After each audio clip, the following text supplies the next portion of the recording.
Mental health is a life sentence without parole. Too many of us carry invisible wounds, trauma, loss, shame, and silence. I created the Crawl, Walk, Run podcast to break that silence, to give a voice to the voiceless. This is not just a show. It is a platform, a place where authors, veterans, first responders, survivors, and everyday people can share their truth without fear of judgment. We crawl through the darkness. We walk toward healing, and we run into purpose. Together, we will build this community. This podcast is about resilience, about stories that matter, and about reminding the world that your voice could save someone's life. I'm your host, Steve-O, and this is Crawl, Walk, Run.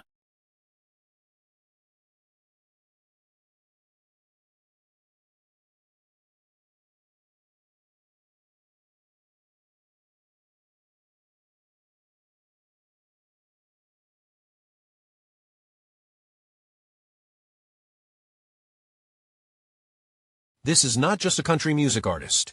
This is a United States Marine, Scotti Fraser, a combat veteran who served as a sergeant and infantry squad leader during the initial invasion of Iraq. From the Battle of Nasiriyah to the push into Baghdad, he lived it, frontline, face to face with war and everything that comes with it. And like many who come home, the war didn't stay overseas. It followed him. Survivor's guilt, loss of identity, the fight to find purpose again. And then something even deeper, a neurological battle that forced him to relearn how to speak, to find his voice all over again. But when words failed, he didn't stay silent. He picked up a guitar. What started as survival became something more, healing. In the middle of sleepless nights and internal battles, he turned pain into music, story into song, struggle into purpose. I might break down, but I am unbroken. That's not just a lyric. That's who he is. And through that journey, something bigger was born. A mission, a movement, a way to reach those who won't raise their hand, but might listen to a song. Through the Sergeant Records and the Never Surrender Tour, he's not just performing, he's connecting with veterans, first responders, families, people who are fighting battles no one sees. Because sometimes, a song is the first step. I can't change the past, but I can change how the story turns. And that's what this is about. Not the past, not the pain, but the fight to keep going. The decision to never quit, to stand up, to push forward, to keep writing your story, no matter how heavy it feels. Because at the end of the day, this isn't just music. This is a message. And that message is simple. No matter what you're carrying, never surrender on this life.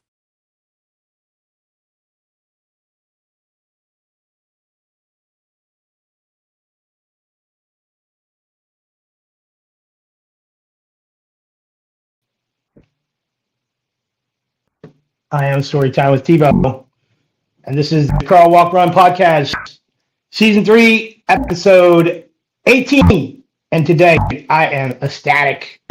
I have the one and only Marine Corps veteran, country music star, Scotti Fraser, and the title of my show is Never Surrender. So let's not delay. He just got off tour. He's in the studio. He's making a new video, and let's get him in here. Hey, Scotti, what's going on, man?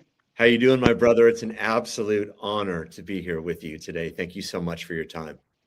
Yeah, man, thanks. So I want to thank Sergeant Records and your public affairs for reaching out to me and blowing my mind. So let's get this started. Every time somebody comes on my show, I always ask them, what does Crawl, Walk, Run mean to you? To me, Crawl, Walk, Run, really, it really is my story. And I think that's the story of a lot of us.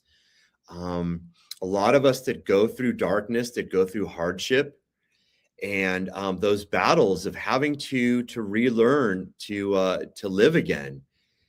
Crawl means, starting at the bottom and starting over again. And you get your point, yourself to that point where you're healthy enough and strong enough that you're walking and you keep pushing.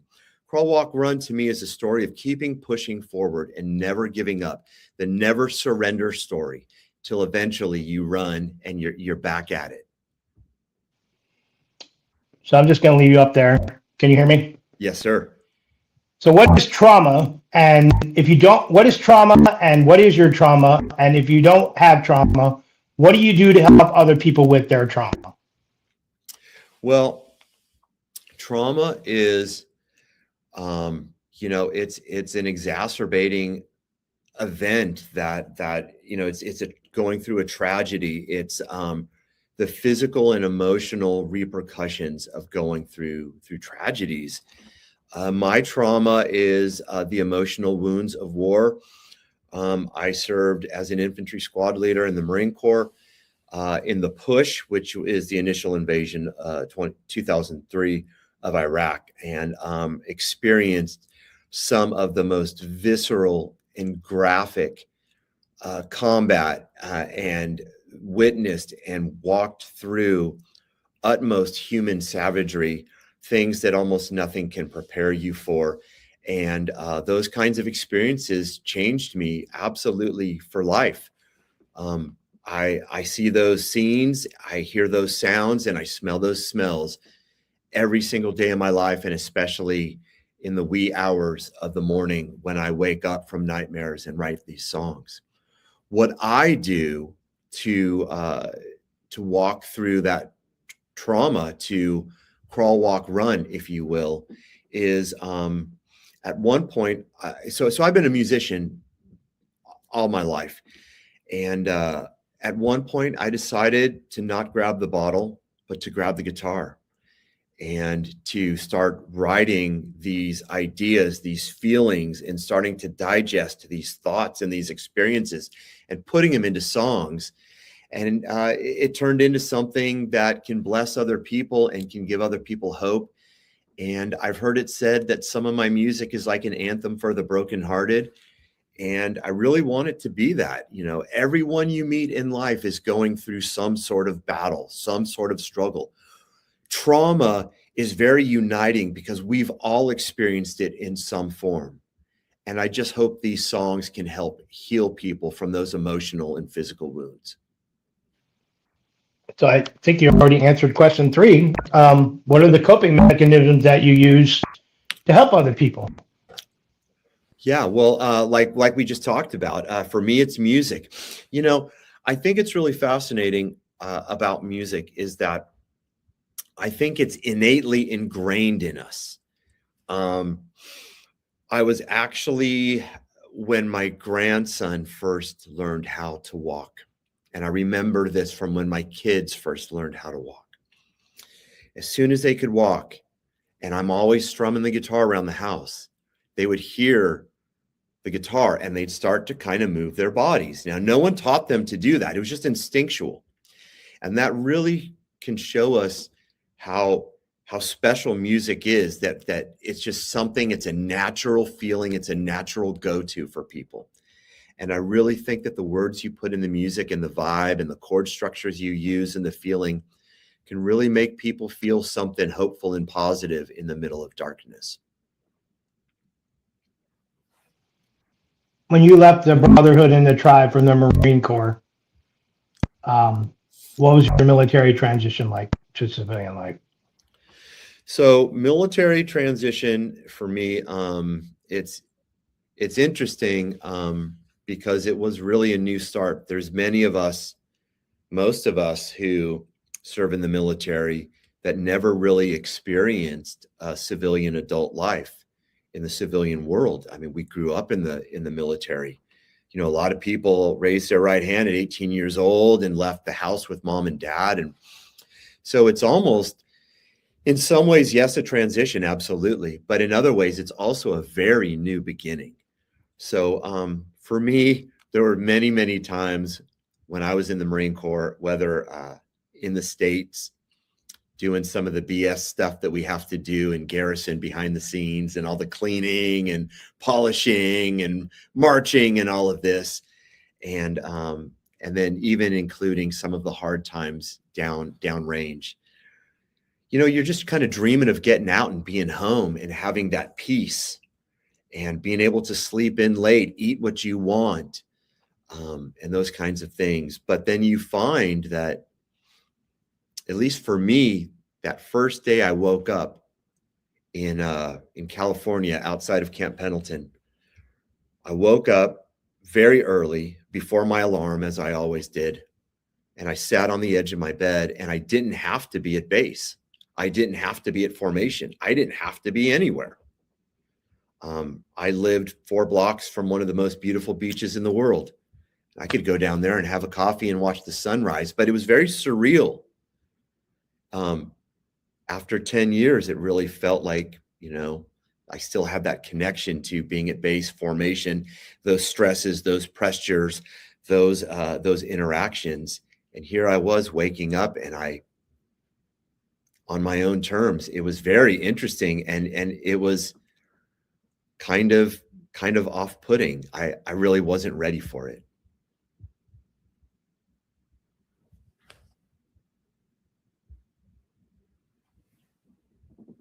I think you're muted.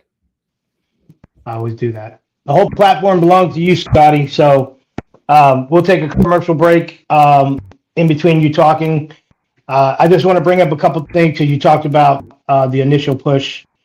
This may block you out, but I just want you to explain it, because a lot of civilians do not understand who was the first in. Because I know that I came in after third ID, so I definitely was one of the first. So why don't you talk about this right here? So the initial push, as we call the push, were those batch of military personnel, from my perspective, Marine Corps, that crossed the LOD, the line of departure from Kuwait into Iraq on Invasion Day. It's talked about quite frequently as March 20th, 2003. We were actually rolling inside Iraq the morning before. The initial push was, I mean, look, all phases of service over there were hard and savage. There were really no friendly, safe areas, even inside a base. I mean, the enemy was lobbing mortars and things like that, and you're just surrounded by enemy everywhere. But for us, there were no, there were no set areas. There were, if you were going to bed down for the night and you set out security, you were digging a hole, or you were kicking in a door and finding safe spaces. And there was really no bases set up at that point. It was really just us against the elements, and nothing in front of us but a lot of bad guys. So it was a very, like I said, visceral and graphic, savage part of the war from my experience. The first major firefight engagement of the war was in Nasiriyah. That was a couple days into Iraq. And for me, that was very, very eye-opening. I remember rolling into that first firefight of the war, and just seeing instantly the death and the carnage, life gone. And through all the training that you have, I mean, I feel Marine Corps infantry is very well trained. I mean, our leaders trained us so well, but there's something about when those rounds are flying around you everywhere. Rounds were impacting all around us. We're firing. It's absolute chaos. And, that's what separates the men from the boys, is being able to function in that kind of chaos. So let's talk about it. I really don't want to know the beginning of your military career. I want to talk about Sergeant Scotti and what you did, and then into what you transitioned and who you are today. Okay. So you're asking some of my wartime experiences that kind of affected and molded me into who I am today. So my combat action citation says that I, as well as the rest of my infantry unit, was in numerous firefights, and it was like that from Nasiriyah all the way up to Baghdad, town after town, firefight after firefight. And you know, just being cautious with my wording for a mixed audience, we saw a lot of death, and that death is not packaged up a lot the way it is in a Hollywood movie. And it affected me, being in situations where you're looking at that all day, you're smelling it, and you're in situations where, you know, you just don't know if you're going to make it through to the next day, and it's hour by hour, minute by minute. And for me as a sergeant, as a squad leader, my focus was all on taking care of my guys, my Marines, and trying to get them all home. That was that's what mattered most to me. And I've got a photo on the side of my refrigerator of my squad in Baghdad, at a compound we were in, that we took over of an Iraqi military compound, and we would punch out our patrols out of there. And I look at my squad, and I pray for those guys every single morning as I get up and have my coffee wherever they're at. I'm absolutely no kind of hero, but I served in a company of heroes, and that was really the focus for me, was being a leader, being the big brother type, and taking care of people, making sure they had what they needed, had the information, the gear. You know, sometimes we ran short of food, and as Marines do, we have to do more with less. But that was my focus, and it was an extensive amount of human suffering. Just another note that affected me very strongly. There were times when it would come over the tactical radio, and the sergeants, the squad leaders, would get the word from the officers, and they'd say, "Squad leaders, if your squad has not eaten their last MRE, or if they still have water in their canteens, save it. We don't know when we're getting resupplied." It was situations like that. And even in those moments, these Marines I served with in my squad, you'd see these kids starving along the side of the road. And we just give our food away. I mean, we went hungry. We lost tens and tens of pounds being over there. You see these kids and these people suffering. And there are good people that just want to get out of the oppression and the terror, the state-sponsored terror that Saddam and his family and his people did to that country. And even in those situations when we were hungry, my Marines just gave away their food and shared what they had. It was the worst hardships of human suffering I've ever seen, but the most amazing soldierly compassion that I saw from my Marines. And those experiences and the visceral, savage, bloody, graphic experiences of how fragile life is just affected me for the rest of my life. So, I don't want to talk no more about that. I don't want to trigger anyone or you, but Understandable. Sorry if I went a little deep. no, man, you're fine. This is why the show is the way it is, man. I mean, I have the disclaimer: you do what you got to do. Right. People drop the F-bombs on here all the time, you know. So we keep it most as professional. But when you have a veteran that's been through the shit, you know, and yeah, we unload. So, but we already talked about the military transition. So when you were out, you were going through it, because I know your wife has posted a video of you, your nightmares. Mm-hmm. I saw, before I even started talking to you, I saw something, and I'm like, oh man, dude.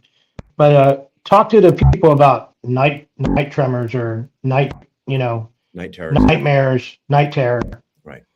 Well, for me, those nightmares really started in Iraq, as we pulled out of Baghdad, and started heading back down south to go towards Kuwait. Our mission in that combat tour was done. And it's something that stayed with me forever. Um, you know, those nightmares come for some reason at 3 o'clock in the morning. And maybe it's because we did a lot of our patrols at night. Maybe there's something about that's when the brain is circadian rhythm cycling most active. There were, without getting too graphic, whatever, there were many years that I, would grab my wife in my sleep thinking she was the enemy. And many times I would yell and scream and bark orders. Um, the, the, the pleasant side of it, if there is one, is she learned a coping mechanism trying to sleep next to me. She's Yeah. trained to kill, man. Yeah. She's trained to kill. Yeah, she's trained in karate. But I would yell like, get your effing gear, we're moving, cover that alleyway, move forward, and all of these things. And she would just start yelling back at me in my sleep. I got my gear. I'm ready to go, Sergeant. And I would sometimes just roll over and go back to sleep, But for most of it, I would wake up and I would not want to fall back into those nightmares as they would repeat when I would go back to sleep. So I would go into the other room, and I ended up building a home studio. And I would go into the other room and grab the guitar. And like we talked about, start penning down these songs, digesting these thoughts.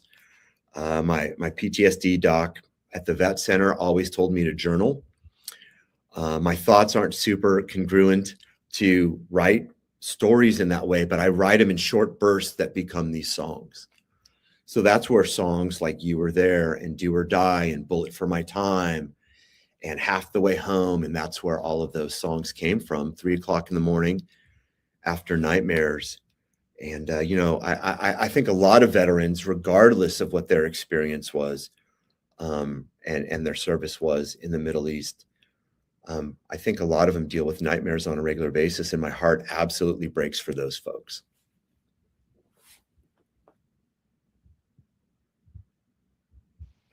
Let's talk about this right here. She's your knight in shining armor. She's also your public affairs or PM, Absolutely. PR.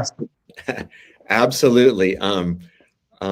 Sometimes I affectionately nickname her the company gunny or the first sergeant. She's definitely been in the trenches with me, and she's an amazing, amazing woman. She is the daughter of a Marine combat veteran herself. And, growing up with some of those challenges with rough and tumble with a tough Marine dad, she at one point swore she would never marry anyone in the military. And now here she is with me 20 years later. But her whole family came from military, and I have the utmost respect for her, aside from being the love of my life. We met as teenagers and dated off and on. And it really was as I was shipping out overseas to go to that combat tour in 2003 that we really solidified this relationship. And like a lot of those stories you hear of Vietnam, World War II, the relationship was made stronger through sporadic letters and mail and photos sent through the mail while I was overseas. And here we are. She's been in the trenches with me, and she is my muse and my inspiration. And yes, one of the top leaders of this thing called Sergeant Records that we do to bring hope to other veterans, first responders, and people struggling through hardships. All right, Scotty, so we're going to go to commercial break. I'm going to put you down in the green room, and I'm going to give everyone a surprise. So thanks. Just going to let you go, compose yourself a little bit. And this is about 5 minutes. So this is Scotti Fraser, Never Surrender. So stand by.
I was broken for a while.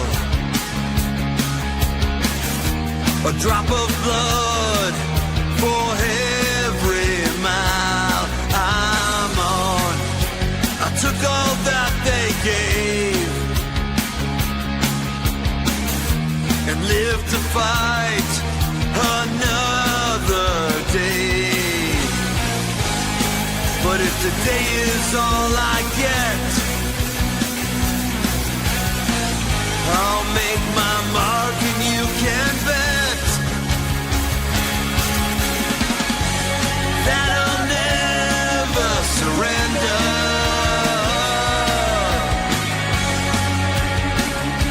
On this life, and I'll never surrender.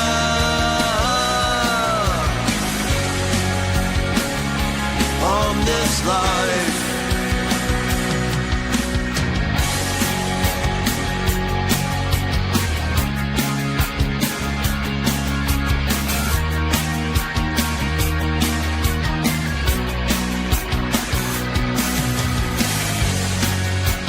I can't change the past,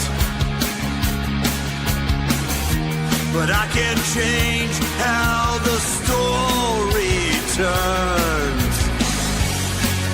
'Cause it's not mistakes that make us, but the lessons learned. Because what doesn't kill me will make me stronger in the end. And I'll never surrender.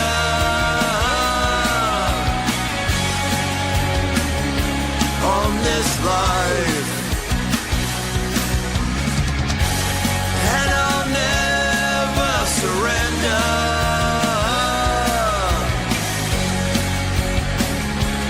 On this life,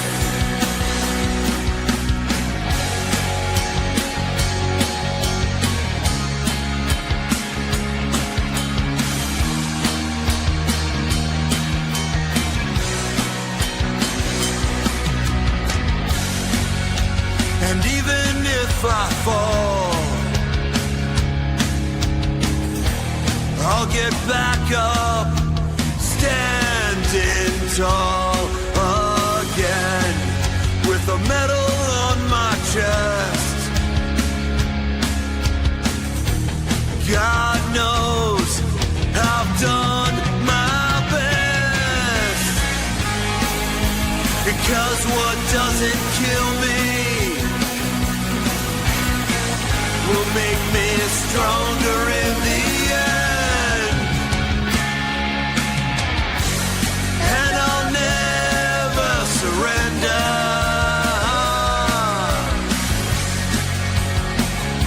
On this life, and I'll never surrender.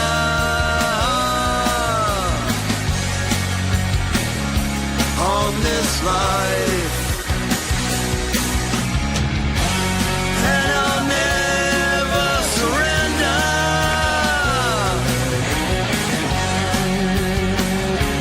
On this life, and I'll never surrender.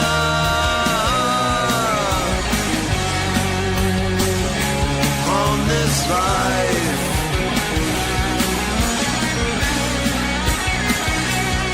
on this life.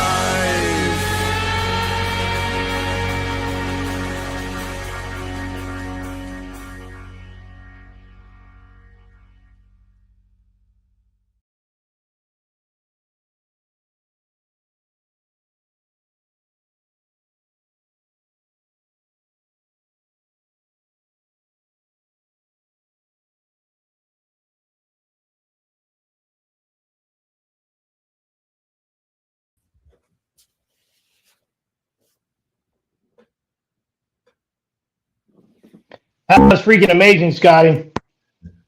Thank you so much. I really appreciate that. Man, that was a banger, dude. Thank you. So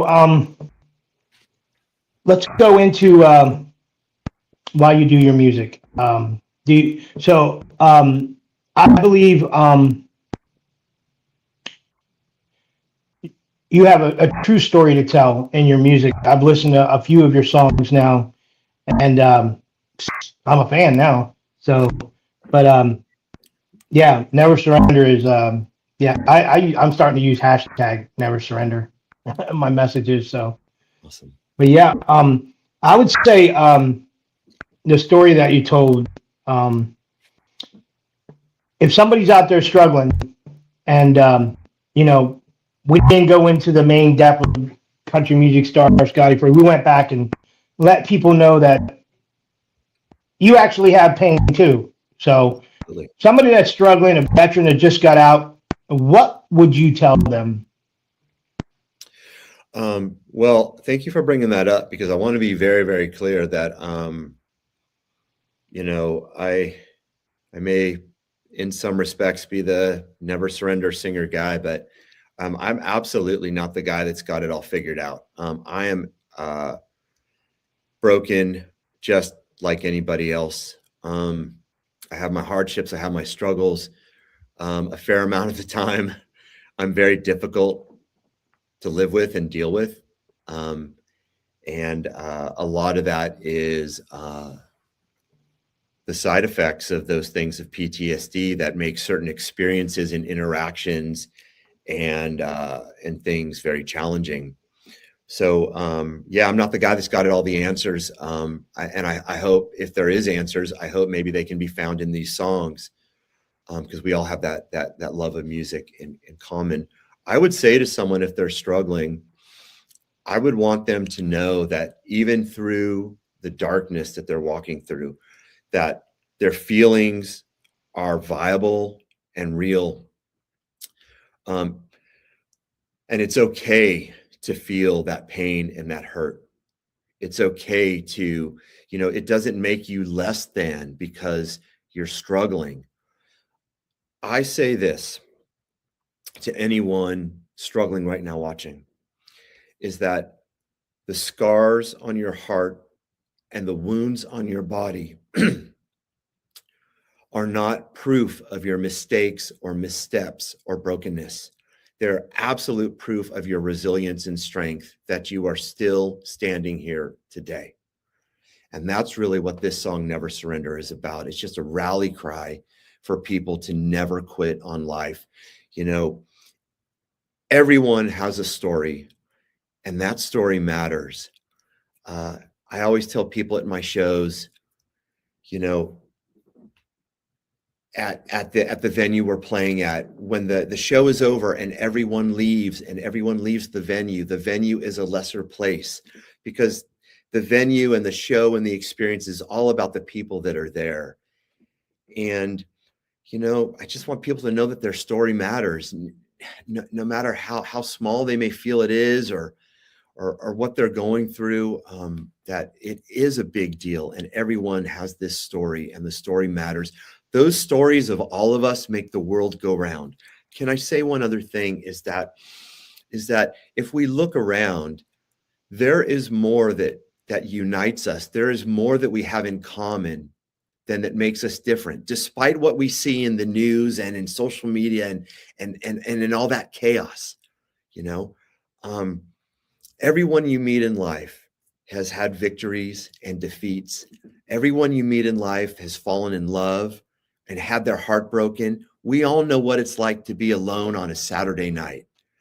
And, you know, all of us, I would be willing to bet, is that someone cried tears of joy when everyone watching was born. And I'd be willing to bet that someone will cry tears of sadness when you are gone. 100 years from now, we will all look the same. So look at how united we are, and how these stories matter, and how much that we have in common. I think it's really, really cool. And if people can look at it that way, maybe, and realize how important they are to this world, and never surrender on this life. So, Scotti, you talked about scars. Let's talk about your ink on your arms. your story? Well, I write my story in songs, in song lyrics, and I also write them in the marks on my body. So I've got Mom here. So when Mom passed, we put one for Mom. Got the Bluebird of Paradise that I put on my arm. Traditionally, back in those World War II days, soldiers and Marines, when they would get tattooed, they in Vietnam, they would put that on as a good omen to get them back home, to fly me back home safely. A favorite one is the 7 here, which was Route 7, the highway to hell that ran from Nasiriyah all the way to Baghdad, and I put that there in the American flag colors. I've got a nautical star here that I got in San Diego before I shipped out, and that is something that people of the sea and sailors put on for direction home. I do also have a very, very large full chest piece of the Marine Corps Eagle, Globe, and Anchor on my chest. I got the American flag tattooed on me. The Marine Corps Eagle, Globe, and Anchor is tattooed on my chest, but it's also tattooed on my heart, as is the American flag. So I have to tell you, the bend in the elbow, ouch. Absolutely, absolutely. And when I go to the VA yearly to give blood to do my my checkup, they always find it funny that they find I wince at needles, and here I am completely tatted up. So I've learned through my journey as an author and like a visionary, you know, I've been taken down the rabbit hole, and I believe maybe you've been gone down the rabbit hole too a few times. And I can't show it really, it's not done yet, but I have Alice and the rabbit on my arm, because when I start going out and doing public speaking, I want people to know that, yeah, I've been taken down the rabbit hole, and they'll be like, oh, really? I got it right here on my arm to prove that I've been taken down the rabbit hole. And that's what No Filter is about, my very last book, about going down the author rabbit hole. And I'm sure a lot of music people who get into industry get taken down the rabbit hole. So one thing I don't do on my show is go long time, because people who watch the show are sometimes triggered, or when you have PTSD or TBI, you can't focus a long time. So I just want to say I really appreciate, if there's anything else you want to say, shout out to your team. We're going to leave Scotti, and he has been working on a new song. And I'm just going to go away here and let him do what he needs to do, because he's got a guitar on each side. But hey, man, it's been an honor to have you on the show. I salute you. Do you take your uniform with you on tour? I don't. I used it in that music video, and was very, very surprised that I still fit in it. But I don't bring that out. That stays. I roll the threads for the Marine Corps birthday ball when I go to that at the end of the year. But generally on stage, it's just like Johnny Cash, all in black. He wore black for the downtrodden in society, and I wear black as a testament to our brothers and sisters that never made it home. Wow. So here we go. I'm going to leave and let Scotti do his thing. All right. Well, thanks so very much for having me part of this. It's an absolute honor to have served in the Marine Corps, and now it's an honor to serve with music. This is a song about music helping people find their way home from the darkness. It is the new song that will be released in the next couple of weeks with a accompanying music video. So thanks a lot for tuning in, listening. ScottiFraser.com, Scotti with an I. And a big shout out to everybody at Sargent Records, all the staff, and my wife. And really, really grateful for them helping to bring this message of hope.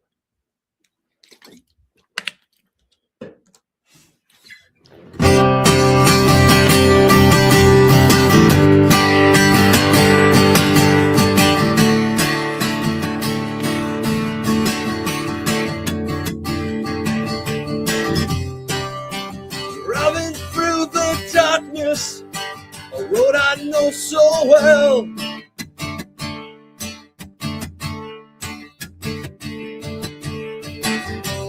I was looking for salvation on the highway to hell. Now I'm up here on this stage, pretending I'm alright, just trying to find my way back home, one song at a time. Driving through the darkness, trying to survive, and I pray we find salvation by the radio light. Now I'm up here on this stage, pretending I'm alright, just trying to find my way back home, one song at a time.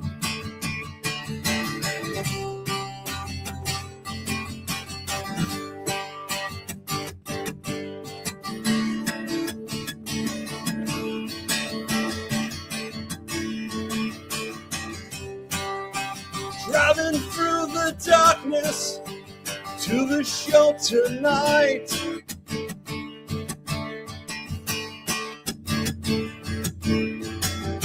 And as I step under the stage lights, it's gonna be alright. Up here on this stage, and it's gonna be alright. I'm finding my way back home, one song at a time. We're all finding our way back home, one song at a time. We're all finding our way back home, one song at a time. Wow, man. So I just want to say before we close, I don't know who's going to see this. I don't know who's going to see it on your side, but if at least one person sees it, we got the message out. So, Scotti, I'd like to thank you for coming on the Crawl, Walk, Run podcast. It's been an absolute honor. I'm going to drop you down. I will send you the recording that you can send to your team. This will drop on Wednesday. Tell everybody I want it to fly. So never surrender, right? It's been an absolute honor to spend this time with you. I really, really appreciate your time. And I want to say a thank you to you for your continued service to our brothers and sisters and what you do to save lives and giving people like me a voice. One team, one fight, same mission. Thank you for what you do. I really appreciate you. Thank you, man. Thanks for giving up all the time that you are out there on that busy schedule, man. I know a lot of people on their tour bus and out there touring around and recording studio don't have time, but we work this out, man. Love, peace, and joy, man. Appreciate you. Semper Fi. Thank you. Yeah, man. Thank you. Have a good one, man. You can go ahead and go, and I'm going to close the show, man. Thanks a lot. All right, brother. Wow. Completely blown away, man, that I just had Scotti Fraser on my show. But you know what? Like I said, I believe we all have some type of trauma, and it's eventually going to come out. Veterans tell their stories through writing or through music. I do with writing of my books, The Mirror, The Broken Mirror, No Filter, and now the Reflection series of all three books combined into one. And I'll just give a little peek out right there. My buddy's working on the audiobook right now for the Reflection series. So if anybody wants to be on the show, come check me out. I'm Storytime with Steve-O. This is the Crawl, Walk, Run podcast, Season 3, Episode 18, with Scotti Fraser. Never surrender.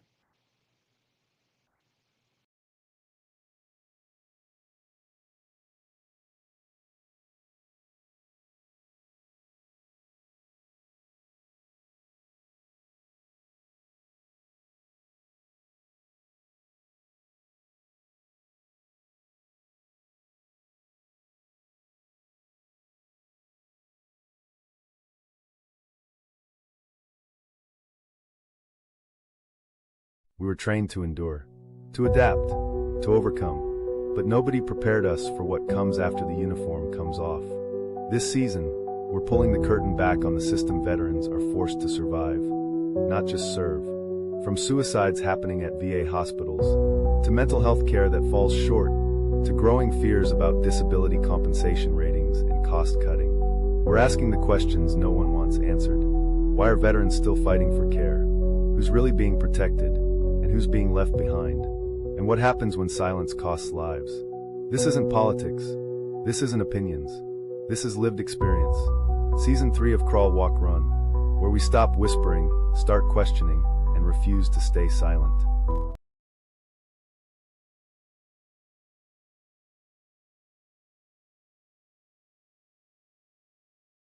Crawl, Walk, Run has been brought to you by Storytime with Steve-O. And speaking for the once in silence, we are the voice of the unheard. If you have a story, please reach out. Till next time.